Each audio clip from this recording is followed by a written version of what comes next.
Who's this? Oh, you're an entrepreneur? Oh, you're a real estate investor. Oh, you're trying to learn from those who did it. Well, come into the lab then. Put your white coat on, gloves on, notepad, and let's build, y'all. Real estate experiment. What is happening, y'all? Today we have Christopher Salerno. Correct? Did I pronounce that correctly? Yes, you did. I love it. My man. Well, first of all, Happy New Year. Happy New Year. Christopher, and Christopher, if I'm correct, you're in the what? Charlotte, yes. Charlotte, QC North Carolina. Capital. Shout out to QC Capital. You see, he's repping. If you're watching this on video, all the time. By the way, I gotta ask you. Do you know who Sam Ovens is? I do not. Oh gosh, you remind me of him a lot. He's he doing very well. He's like, I think he's from is he Australian? Some Australian dude. Very nice. Consulting.com basically owns that. Remind me of him. Okay. Obviously well spoken dude, well put together. So, but today we have Christopher Salerno in the lab, and again, big congrats to you. Thank you. An extension to the family, so we're very happy for that. We're excited. Yes. But yeah, I guess I wanted to get you in the lab. We've been going back and forth on Instagram. We were just talking about it offline, how big social media is, which I it's outrageous. Which is why you're here today, which is fantastic. We've been kind of going back and forth, just supporting one another in this space because there's just so much for everyone to have. And we'd love to hear a little bit more about what you do, what you specialize in. And definitely I'll plug you towards the end because I saw you've been putting some great content, which I actually consume and follow, read your article. Thank you. I appreciate it. Interview recently. So yeah, tell me, man, like obviously we all come to real estate from different faces of earth. So who was Chris in the beginning and who is Chris now? Well, I'll give you guys a rundown. Something, because we've connected. So I've never said this ever before on another podcast. So I'll give your listeners and viewers a little more insight about my personal self. I came from nothing. I didn't, my family was lower middle class. I think I've realized very quickly how to budget money because they didn't know how to budget money, if that makes sense. So that has really opened my eyes to how to manage money and to invest it to make more carefully, but also knowing my calculated risks that I need to take. I started out working when I was 12 years old. My parents used to drive me up to a local restaurant, and I would wash dishes under the table, and I would end around 1 o'clock in the morning, and then go to school the next day. So I was always working, and I was trying to find a way to make money because I knew money bought everything. Yeah. Money buys everything that we have right now, and I knew I needed it. So from there, I had the entrepreneurial mindset. Every time I went to school, I started selling different type of sandwiches because I knew everyone hated cafeteria food. So I would sell sandwiches to make extra money. So I would do all those little type of different things. But fast forward, I ran Division I track in college as a sprinter. Nice. Very quickly left college after a year and a half because I realized that college is the best business there is. And we can do a whole nother podcast on college and why I don't like it. I would love that, actually. I'll take you up on that. Well, let's do it because we can do a whole nother one on why I dislike college and for a handful of reasons, but it is also good for some individuals. Yeah. But then I started working 2 jobs. Once I left college, though, I knew I wanted to get into real estate. And at that time, I was looking at real estate sales, residential, because when it comes to real estate in general, your income will follow your work ethic. So if you have a hard work ethic, if you're holding yourself accountable by waking up early in the morning and by studying the content, by going out there and actually doing it, then your income will follow. I don't worry about income. I worry about how many deals can I get? What can I get on a return? How can I grow the portfolio? And I know the money will follow. So from there, I was working 2 jobs because time is very valuable, and that's the one thing that's expiring with all of us. Right. So I'd work a job from around 6 a.m. to 5 p.m. and then I'd work a job from 6 p.m. to around 12 a.m. in the morning. Wow. And then sleep only 4 or 5 hours, wake up, do it all over again. But I was able to save a small nest egg. Well, then I put my back against the wall, quit both of those jobs, hopped into residential real estate. Fast forward 3 years later, gained a huge success in that industry, and then jumped everything into multifamily. Okay, so you want to talk about first of all, fascinating, and big kudos to you for having it. It sounds like a really clear vision early on, which I Yes. admire that, and that's another conversation I like having is clarity. I think, which Yeah, in at this time in my life, I'm starting to find it as well, and I think it's important to find it earlier on. But I agree. taking a step back, you talked about residential and you hopped into that. Now, Yeah. did you invest in it? Did you sell it? Because it appeared that you also were you a KW agent as well, my man? I was, All right, yes. cool. So how did that come together full circle?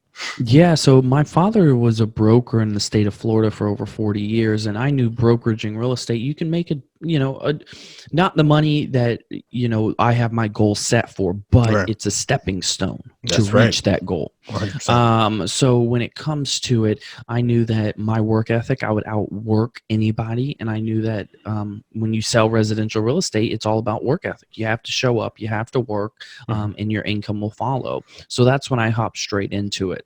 And I sold residential real estate.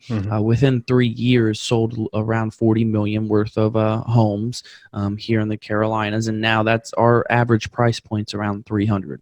Nice. So a lot of homes. And about 2.5 years midway into it, I merged my company with the number one company in the Carolinas. And then I really fell into their operational role. So I started operating that company, training the sales agents, cutting expenses, which I was able to make them 46% profitable in 1 year compared to their 3 years of being stagnant. Wow. And so from there, I really felt like I hit my peak. I felt like there was my ceiling's right there, and I can't break through that ceiling because, in every job there is a peak.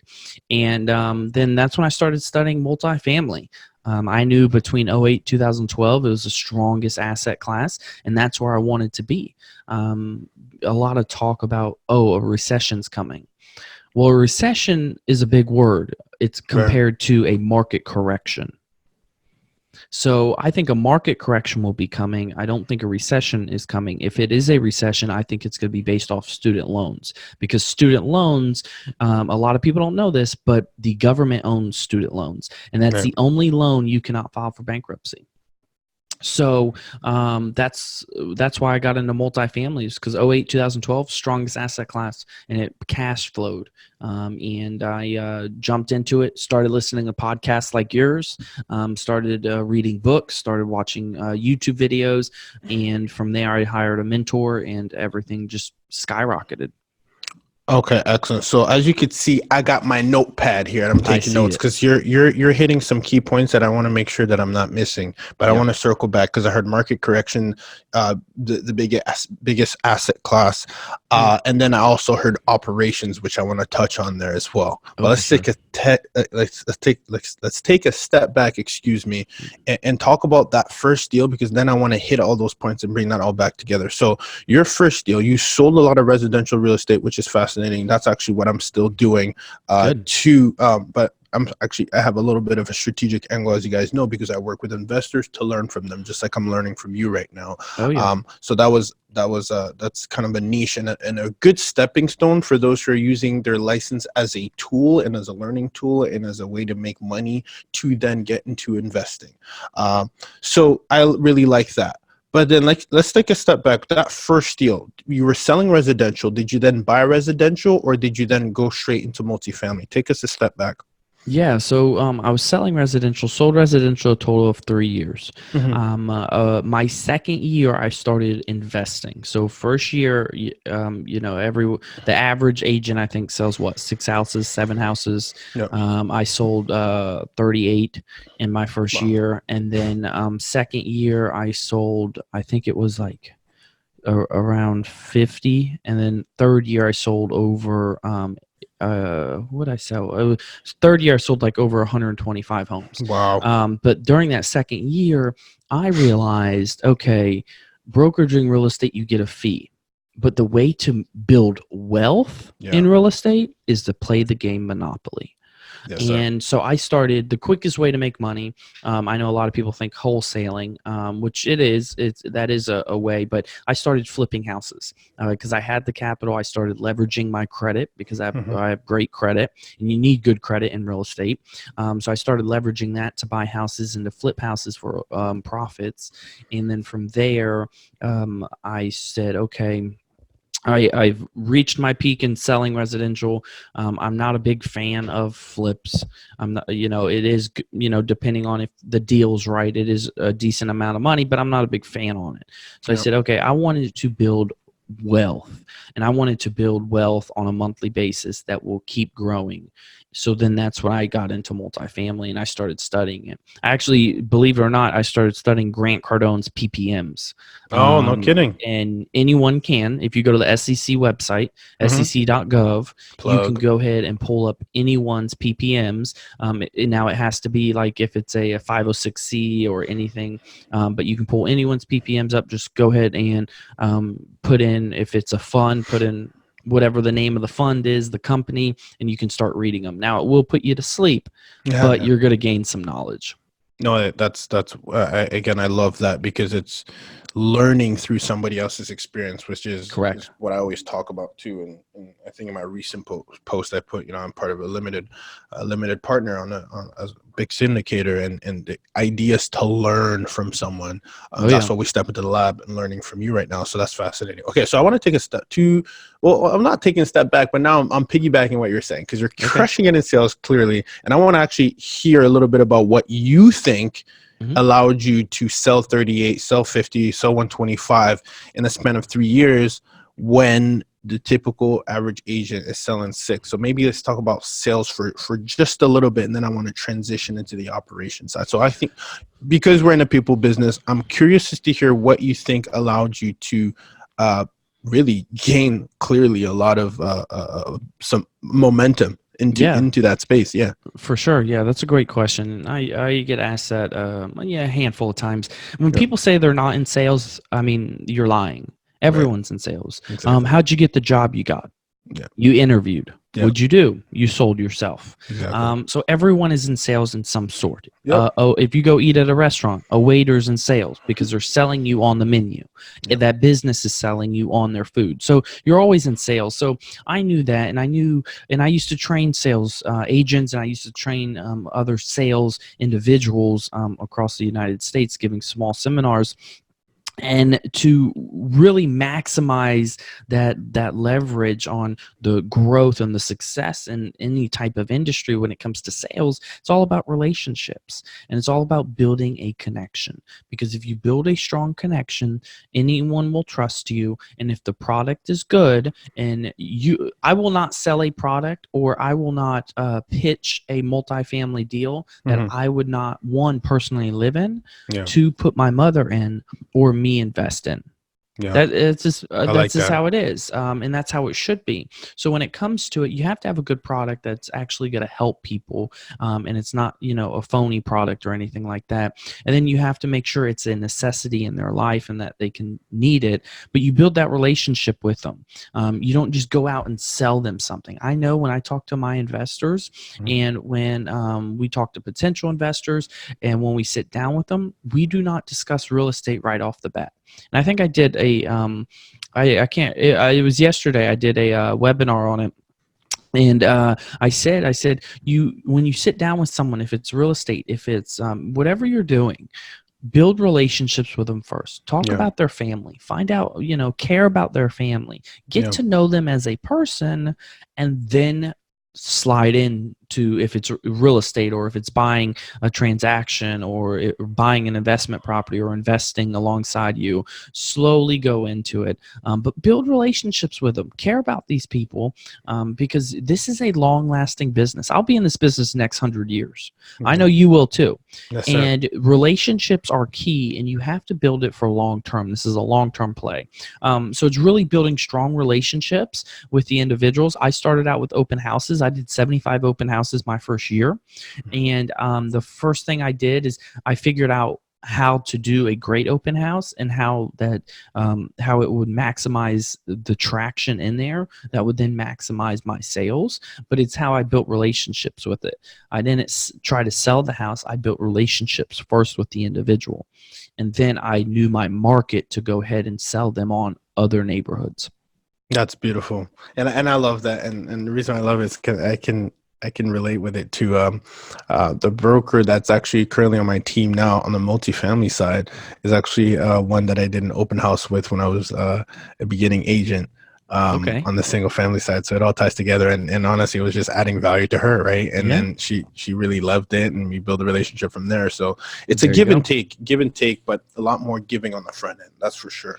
But and the Mhm. thing is you'll hear me say this all the time, Yeah. is when you first meet someone, no matter who it is, what it is, if it's a grocery store, restaurant, no matter what, when you first meet someone, if you have the mindset, how can I add value to this individual in their personal life and in their business, Yeah. then that will change everything. Yeah. Don't ask for anything in return, because laws of attraction will come back and compensate you. Yes, sir. But just have that mindset. It will change everything, and it will change your business. Okay, that's I love that. I love that. Because I think in here you'll hear the reason why I actually take a lot of pride in this podcast is we talk a lot about personal development. Yep, And I think your business is a reflection of internally who you are and what you're I putting agree. into it. And it's the same way I run my company, right? And It's that's why I love listening and watching all your content, because appreciate that. it's out there. It's good. It's great content, and it's about being personal and really building a great foundation of a business. Thank you, thank you. Business, great segue, my man, Christopher. Let's talk about a little bit the business side of things. Yeah. So we talked about relationship, and Mhm. with that, obviously, with great relationships, smiles, hugs, care. Obviously, we have to look at numbers and be in operation. So what I find very fascinating is a lot of folks that come in the show either come from there's a lot of different backgrounds, right? But one that I hear a lot too that's continuously comes up is the operations or engineers. You'd be surprised how a I lot hear of that. these engineers are like syndicators Oh yeah. and which is I think is interesting because it's all about how you think and how you're able to put numbers together and doing the math. So I want to talk about that now. Going to multifamily, you're obviously a very likable dude. I already know Thank that you. I like you. I've liked you for a minute now. Thank That's you. why you're here in the lab. But let's talk about how you take that personality, Mhm. a connection, and you now bring on, okay, how do I make sure you mentioned earlier that it's important that, you would either, it's a great investment for a person. Do you want to talk about that? We call it the Yeah. triple F, the finding, the funding, and the flourishing a deal. Tell me a little Yeah. bit of how your step through that and the process. Yeah, for sure. So, if finding a deal, if I had a webinar yesterday on it, so at the very end, I can give everybody some links to go Yeah. take a We'll look at definitely that, include everything in the because show notes. Yep. yeah, I actually share my screen to show people where I find my deals, the websites I do. So Nice. I was extremely helpful with that. But when it comes to it, I'm going back, and you'll hear me always say this: build relationships with the brokers. So first off, I build strong relationships with brokers, and it does help that I used to be a broker, because their end all goal is to be in my my shoes, Nice. buying multifamily. So build strong relationships with them. I care about them. I have a box that I showed everyone yesterday. A broker sent to me with my name engraved on it for Christmas, with a nice, it's like a rich chocolate in there, and then some little koozies that I can put on my desk. So that right there, a broker sent to me, and I took a picture and sent it back to him yesterday. And he says, "Let's grab lunch next week." And he's a big broker here in the Carolinas. So that right there, building relationships with them, that's how you are able to find deals and even find off-market deals, because they know what's going on. Yeah. When it comes to it. So that's how I find the deals. When it comes to the funding side of things, I really like to build strong relationships with all investors or potential investors, depending on what we're going. If we're doing a 506C or 506B, normally we will be doing 506Bs. So there are regulations out there when it Hmm. comes to that. Be sure to go check them out before you try to raise any money or anything like like For that. sure. Yep. But that process, I just try to help educate my network, which on my MailChimp, I have pushing 1,200 people, which I know is not a lot, but it's growing substantially. But that right there, I just help educate them on, hey, there is another type of investment that you can invest in instead of just the stock market. So that right there is that whole process. Through the underwriting, we have an underwriter that works for us. He underwrites all of our deals. So I initially find the deal, I analyze the deal in my process. If I like the deal, I send it over to him and have him underwrite it. Once he underwrites it, he takes less than like 30 minutes to throw it in our spreadsheet. We have a Google Drive that we both work on because he's not local to Charlotte.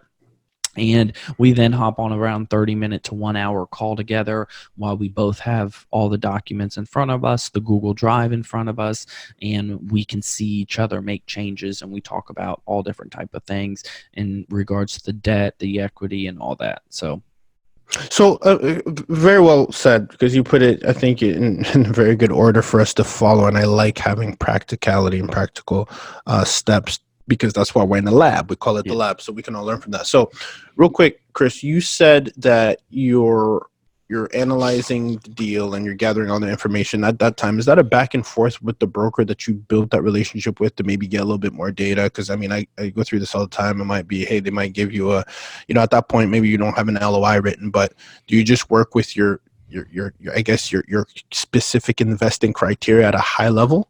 Yes, you're 100% correct in regards to that. I work from our criteria that I've built. I work very closely on it to analyze these deals, and I'm not every property is going to hit the criteria, or they can miss one step. I'm fine. Okay, so let's talk about it without, obviously we know that, again, the lab is about just implementation. Correct. And it could be in any market, right? So what might be some things that you look at? We've heard some of the quintessential things, but what is the thing that I'd like to hear, maybe that one thing most investors aren't looking at? So let's talk about it. Where you looking at population growth? Where you looking at the class?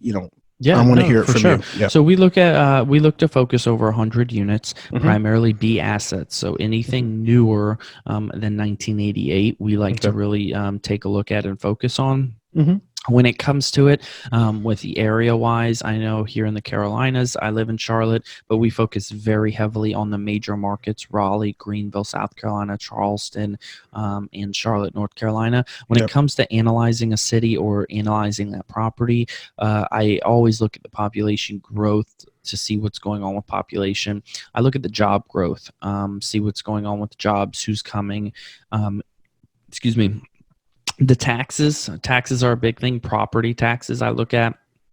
I also then step outside the box, and I will then go to, if I'm not like Charlotte, I know very well, like back of my hand.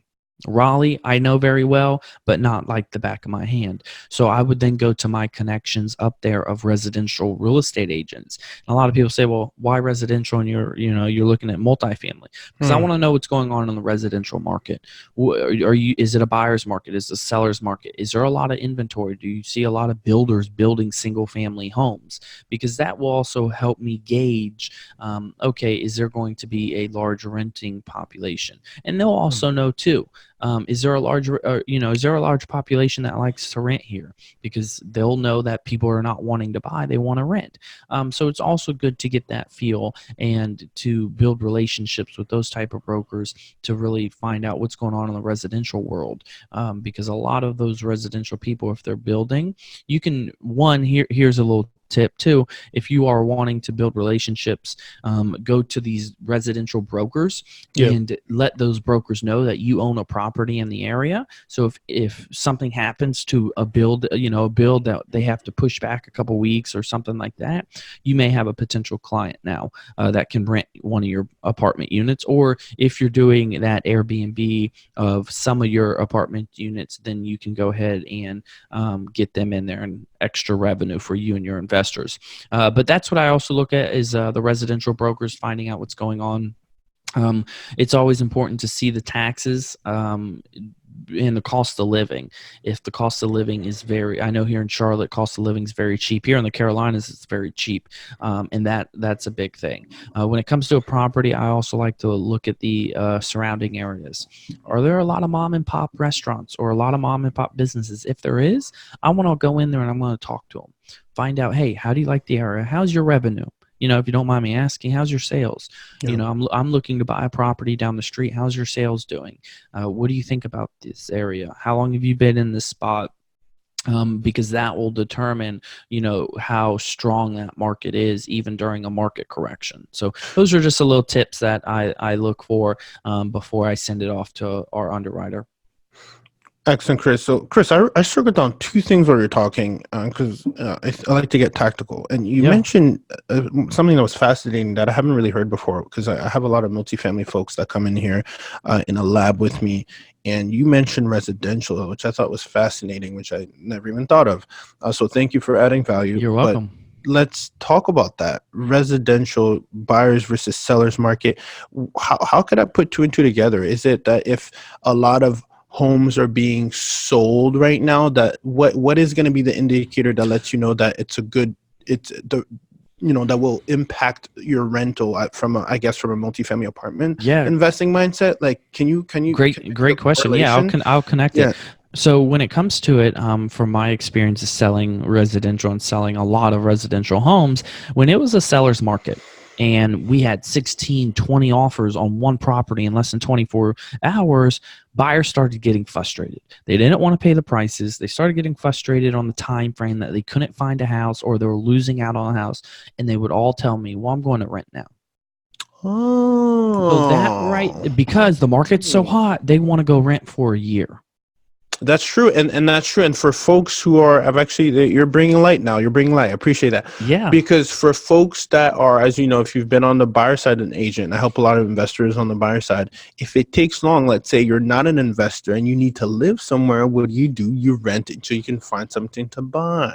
correct. Yes, yes. So Okay, and then cool. you can also talk to flippers. Flippers know the market Okay. because they're flipping houses and they know the market for about 6 months ahead of time, 8 months ahead of time because they're going to flip houses. It's going to take 3 months to rehab them. Then they're going to throw it on the market. It may, if it's sitting on the market for 30 days or 40 days, that's a key factor. So when you're talking to a residential broker, ask, hey, do you know any flippers in the area? Talk to the flippers. Hey, I'm a multifamily guy. I buy large multifamily properties. Just want to know how the flipping business is going. Are you seeing your homes flying off the market? Are you seeing or is it taking 30, 60 days before you sell a flip? To get an understanding about it. But that's going really deep in depth on that area. I don't think some operators really look at it at that perspective. But I think that it's very important to look at it because that tells the market, the single family industry too. There's Love a it. lot of factors that tell it. That's great. Great. So thank you for clearing that up. Appreciate the clarity. And then number two, I had job growth on here. And job growth. What can you explain what would be a good job growth? Because let's say I'm looking at my, the numbers and I see it went from a 6% to a 7%. What does that number really tell me? Is there something that you're comparing it to? Because if I can see that the population growth is increasing, how do I know that it's increasing at a pace that is ideal? What else are you comparing it to? When it comes to the population, I'm comparing it to, And well, I'm sorry, Chris. I think I said, I might have mixed the job growth and population. So I think I was talking about job growth and perhaps maybe population growth. population. Yeah, Yeah. yeah, Okay. great. Yeah. So the biggest thing is when it comes to job growth, I want to know what jobs are coming into the city, and are they sustainable? A lot of people don't know Charlotte, North Carolina is the second biggest financial district in the United States. Crazy. I think you Right guys got after, what, Bank of America headquarters? yeah, we're Is that home what to you guys Bank of got? America, Yeah. SunTrust, and BB&T merger. They're That's crazy. bringing 13,000 jobs here. Their headquarters here. Wells Mhm. Fargo's headquarters here. We're the Wow. second biggest right after Manhattan. So That's when it wild. comes to stuff like that, okay, I know banking. Banking's always going to be around. It's not going away. Those large banks here in the city are not going away, and a lot of the investors in Charlotte do work for the bank. So when it comes to that, I study that, but I study how strong the jobs are here, or any city I look to invest in. I study how strong the jobs are. They're not, Define strong, if you will. they're established Fortune 500 companies, Okay, Fortune great. 1000 companies. They're in those rankings. They've been around for quite a while. Mm. They are a necessity. They're not just we know those jobs that are like a decade job, or decade companies that they splurge in the first 5 years, and then the last 5 years they go downhill, and then right at that decade they go out of business. You're not taking a shot at WeWork, are you? No, I'm taking a big shot at WeWork. I don't like WeWork. And the reason why I don't like WeWork also is how the CEO left with a nice Right, we know. payday and didn't pay their investors and even their employees. So that's a whole nother podcast. Yeah. We won't get into that yet. Yeah. So things like that, for example, WeWork did shoot up and now they're down. So those type of companies where they're not sustainable, and we're seeing right now a big shift in the retail market. I was telling my fiance last night, and my underwriter yesterday, my opinion on the retail market and what's going to happen with retail, based off of what I've seen and what I'm seeing in other cities too. So it's when you're looking at job growth, you want to make sure it's sustainable. We're home to U.S. Airways.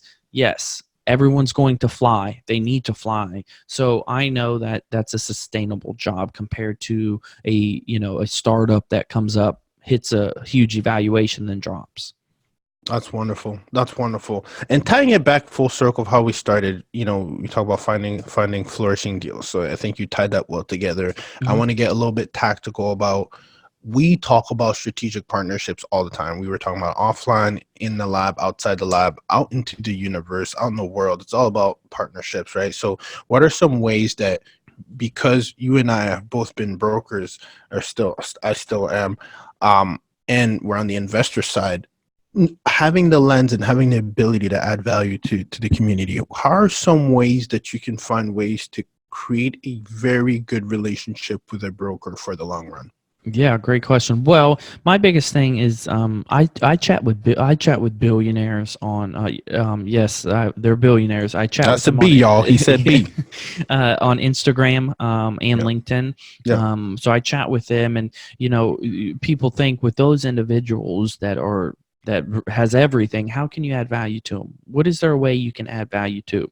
And when it comes to it, you have to dig deep. Everyone eats. So everyone's going to have lunch. Ask them out to lunch. Tell them you're going to buy them a lunch. Especially these brokers. These brokers love to eat. So go ahead and buy them to a nice steak dinner or a nice steak lunch and talk to them. When you talk to them, then find a way to add value to them. I met with a developer about a month ago. Huge net worth. One of the largest developers in Charlotte, or is the largest multifamily developer in Charlotte.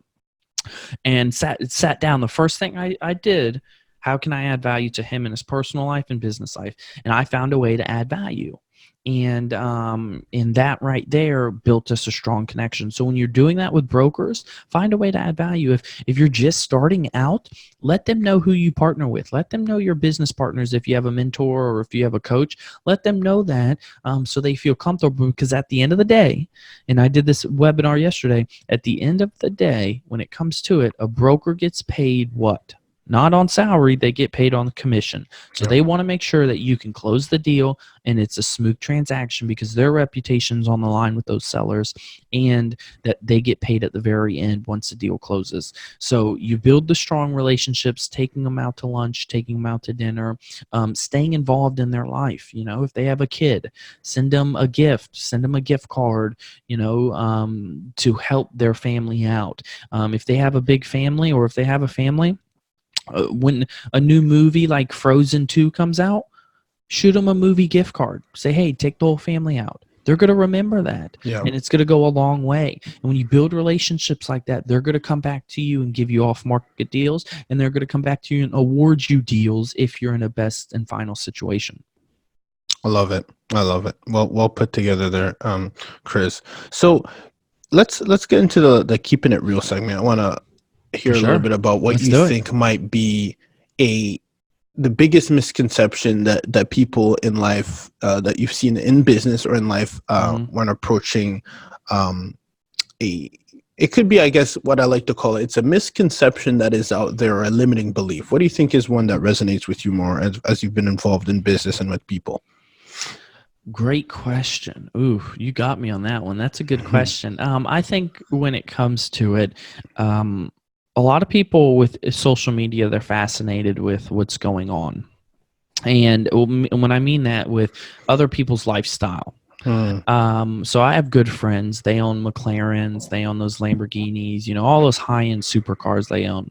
And I chat with them on sometimes on a daily basis, some definitely on a weekly basis. And one thing that they know that I think of is that those car companies have been around for hundreds of years.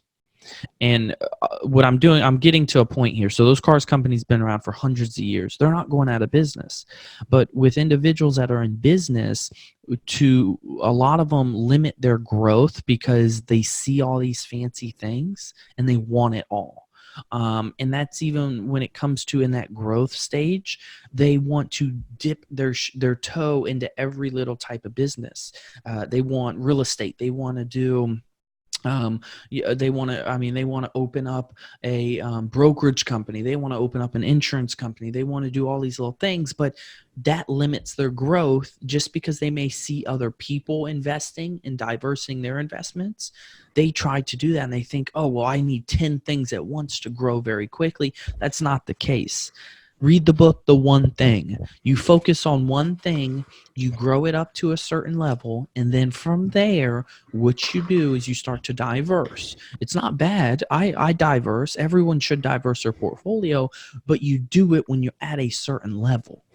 And the only way to get to that certain level is to focus all your time, all your energy, your whole mindset into one thing. I love that, Chris, and I'm so glad I asked you that question.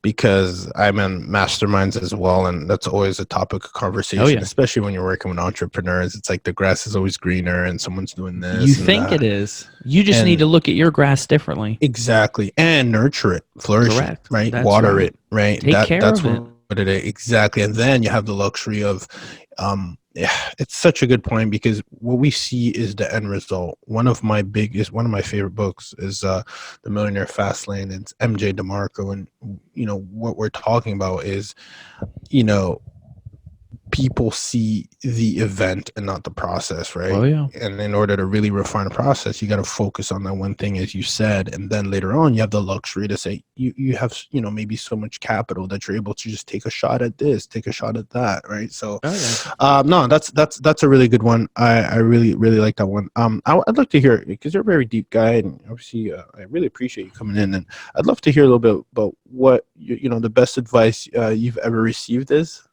Yeah. Ooh.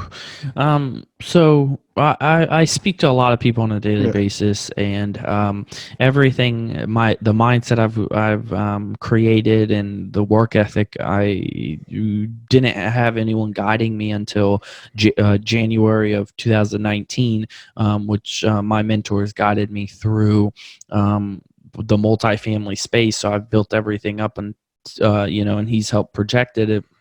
um Best advice, my biggest thing is just always keep pushing. Yeah. Never give up, because it is a long journey. And I was talking to the developer a couple days ago, and I told him, I said, entrepreneurship is like a drug. You have a high, and you have a low. Yep. And when that low hits, it's like no other. Like, I read some statistics of what it is like compared to national average of all this other different type of stuff, and it's low for an entrepreneur. So the biggest thing is, no matter what you're doing, no matter what stage you're in, just keep pushing. There's going to be people out there that's going to try to stop you. When you're number one, everyone else's goal is to knock you off the podium. In the multifamily space, the good thing is that everyone knows it's a business and that it's a relationship business, and we all Yeah. have to work together as a team to grow. Yeah. But there will be people there that are going to try to knock you off the podium. They're going to talk bad about you. They're going to talk good about you. You just need to focus on your one thing, put those blinders on, and when you're in the lows, just never give up. So that's been my motto all the time. is just keep pushing, never give up. Because believe it or not, when I was making that change into the multifamily industry, I had an employer that was telling me that I would never buy an apartment complex, that I would never reach my goals, I would never get to where I want to be, and that I should just, go and serve tables or just be an agent for the rest of my life. And within 6 months, I proved them all wrong. Yeah. So just keep pushing, and just never give up. That's the biggest thing that I will always go with. That's beautiful. And I know we talked earlier about school, and I know you felt some tough way, so I don't know if this is going to be related to that, but I No, think what would I be can the talk about it. worst what would be the worst advice you've ever received, you think? In contrast. In contrast, Contrast to yeah, the good advice, yeah. I know. The worst advice, Yeah. uh, uh, so I've had people tell me that I'm thinking too big, and that my goals are too big, and that's not an advice, but that's more of a less a of a individual just stating something, saying because their goals and they can't visually see themselves achieving it, Yeah. that they don't think I should achieve it.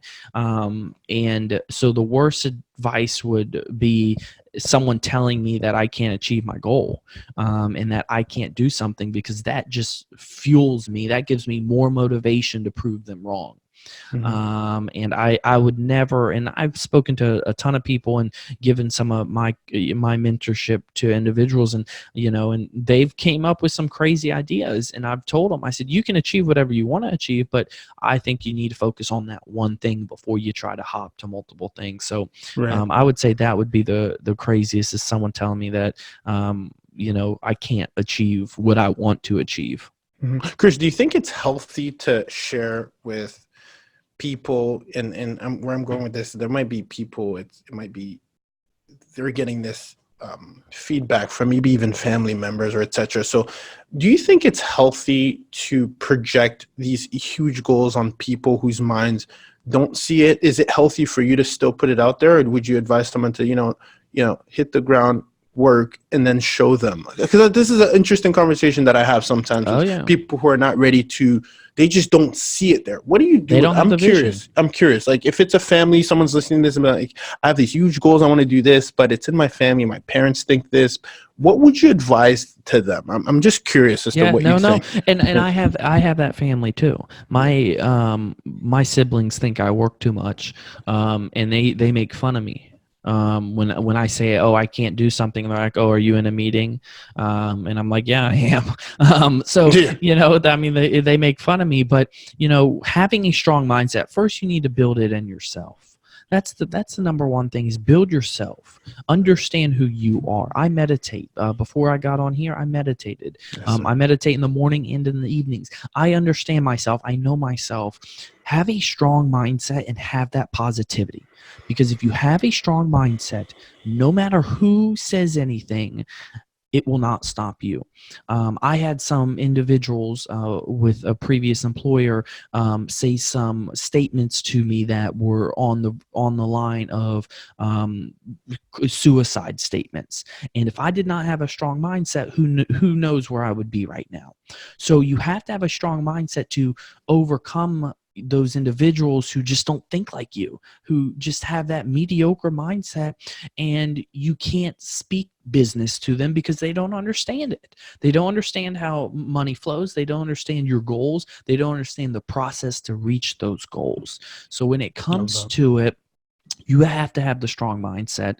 And I don't talk much to them, my family members, or anyone who doesn't have my type of mindset. I don't speak too much to them. And if they ask, what am I doing? I just say, I'm in multifamily real estate. I buy large apartment complex with passive investors.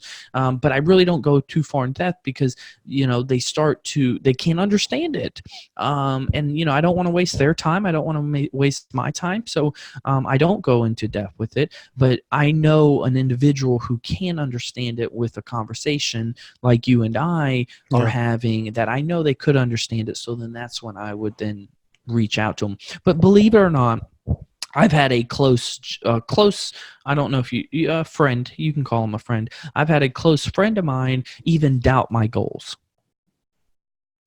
A close friend of mine even come up to me out of the blue and said, "I don't think you should be saying this because it's kind of far fetched. It's kind of huge, and it just doesn't make it makes you look bad." Well, these are my goals that I'm going to achieve. So I understand that they may be too far for you, but they're not too far for me to achieve. So thank you very much for your opinion. But if people ask me what my goals are, I'm going to tell them what my goals are because they're my goals. And there are goals as a company. So that's how it is. No, I love that. I love that. And what I want to piggyback on that too is big goals make you stretch. I literally just heard this on, I'm a big fan of Tom Billio, Impact Theory, and he had a gentleman there and he talked about how it's like, what is it? Those guys who do the high jumps. Oh yeah, with the pole. That's not high jumping. That's high. I can't. I can't remember what it's called. Well, you guys know what I ran track and I don't even know. Yeah, Jesus. It's anyways, it's pole jumping. I think is what it's pole called. jumping. And he said something fascinating. He said that when they're training, when you look at them warm up, they got the bar low, and they're clearing it.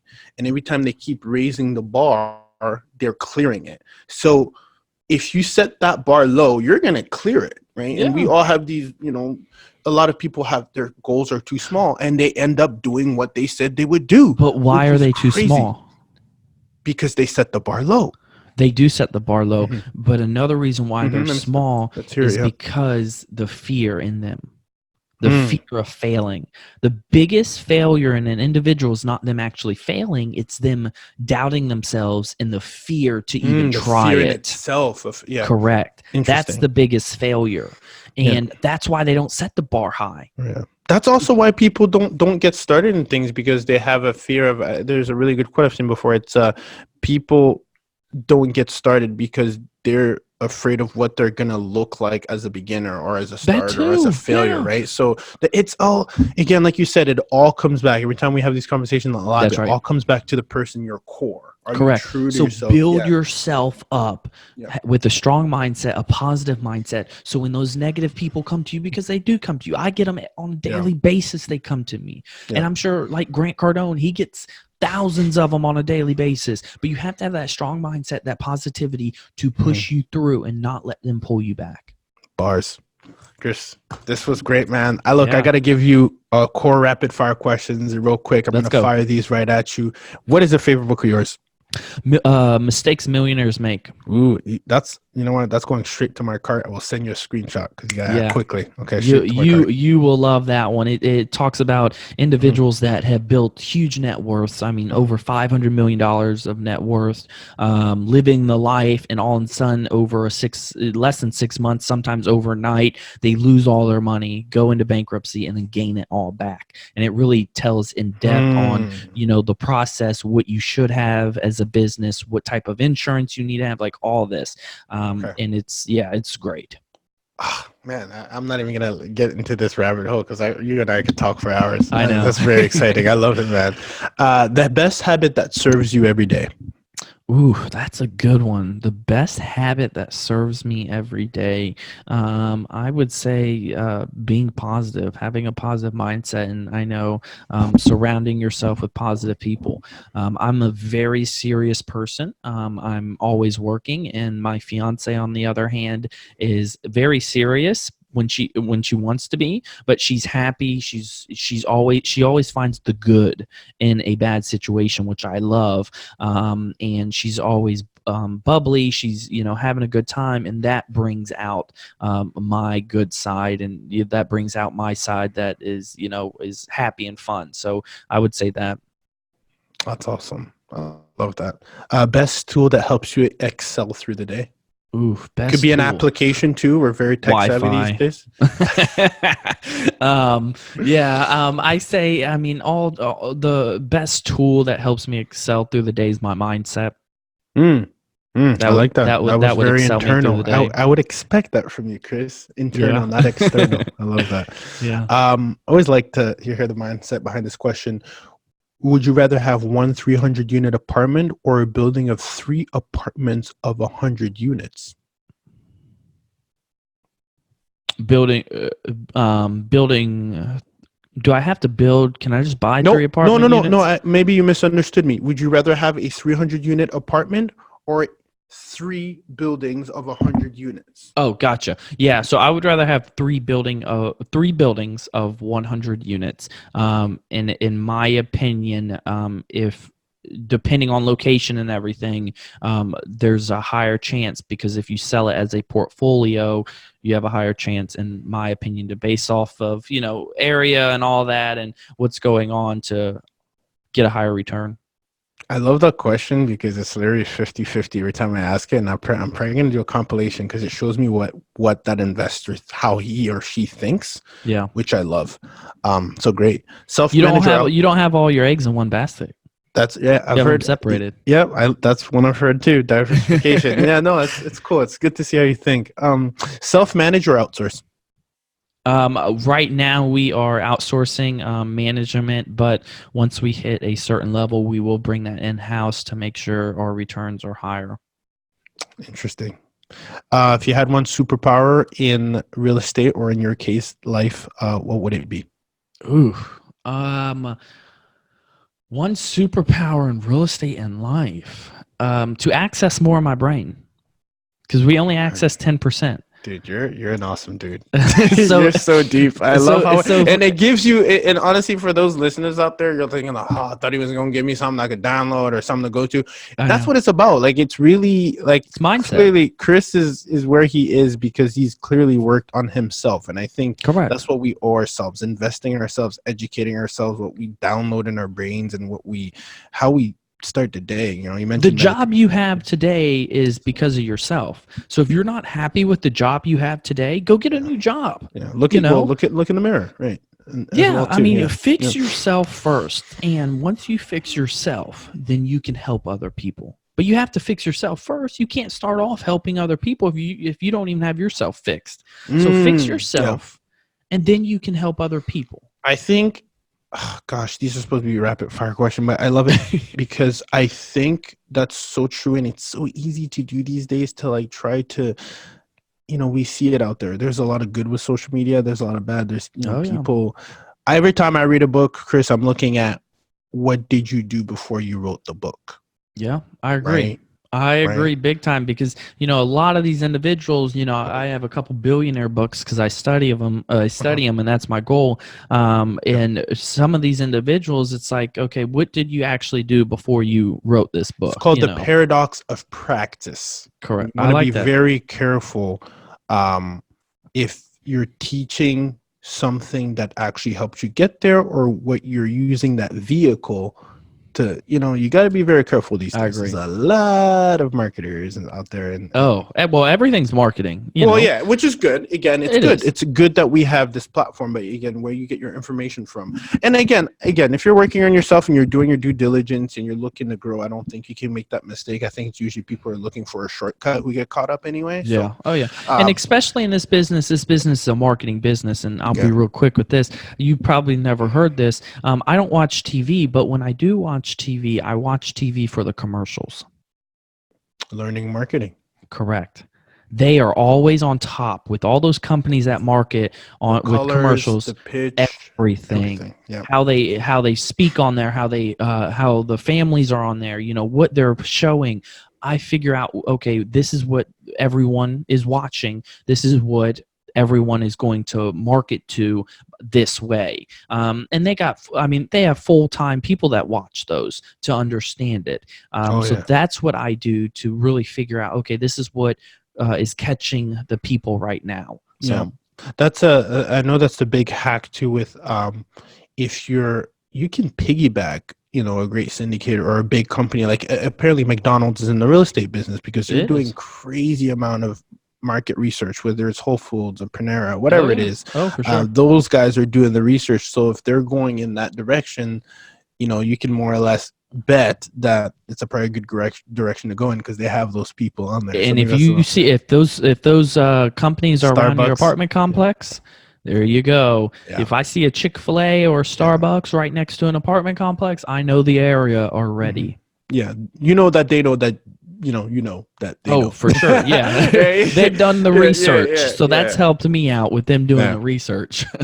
Listen, man, Chris, this was honestly, I have to say, one of my favorites, and this is why Thanks. I'm so humbled, because I'm obviously you're a step ahead. Your mindset is so admirable, Thank you. and it's humbling to be able to be in the lab with you, man. And that's actually why I do this, and hopefully you're gonna add not hopefully, that's understated, you're gonna add tons of value. I Thank know you. I did, and I'm gonna blast all that you did.